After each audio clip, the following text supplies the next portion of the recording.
Hayır arkadaşlar, kokoreç yemeye gitmiyoruz. Zaten bu saatte de kokoreç kalmamıştır. Şimdi göreceğim. Benzinliğe gittik. Alacaklarımız vardı, onları aldık, geri dönüyoruz. Kokoreç falan kapanmış. Yok. Oh, yok. Apo ustamız. Kokoreçi çok seven biri değilim. Bir de kokuyor. Çok içindeki yağ. Kışkı bu her şeyi yiyor. İyi de resim çekildik, geri binmeyecek miydik arabaya? Lan yürümek için geldik ya, niye koştur kapısını da örttüm öyle.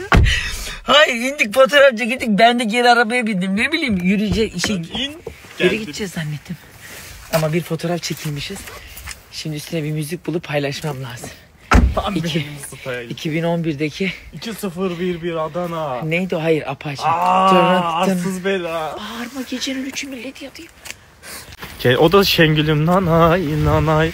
Kaç yıldır görmemişim. Hop gülüm nanay nanay. Yüreğim ona yanar. Şengül'üm nanay nanay. Sana... Arkadaşlar, gezerken benim bu hafızamın kuvvetliliği ne olacak? Şu arkamdaki görmüş olduğunuz ev var ya, temizlik benim işimdeyken ben bu evi temizlemiştim. Yemin ederim balkonumdan tanıdım.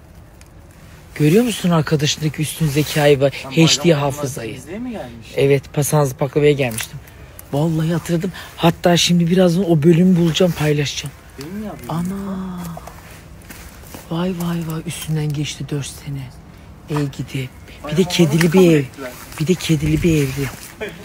Ey gidi Kadir. Her gittiğin yerde bir eserim var. Ey elimin izleri. Bakmışsan bir de bak benim güzel Feridem. Ay benim Gülizar'ım. Maralım. Her telden çalıyoruz.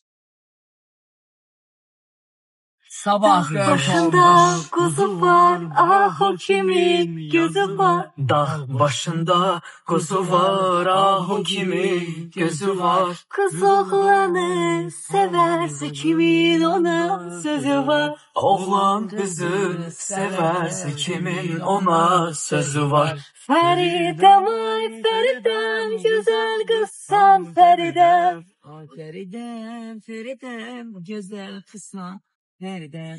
Feridem ay Feridem, güzel kızsan Feridem. Bir bakmışsan bir de bak benim güzel Feridem. Bir bakmışsan bir de bak benim güzel Feridem.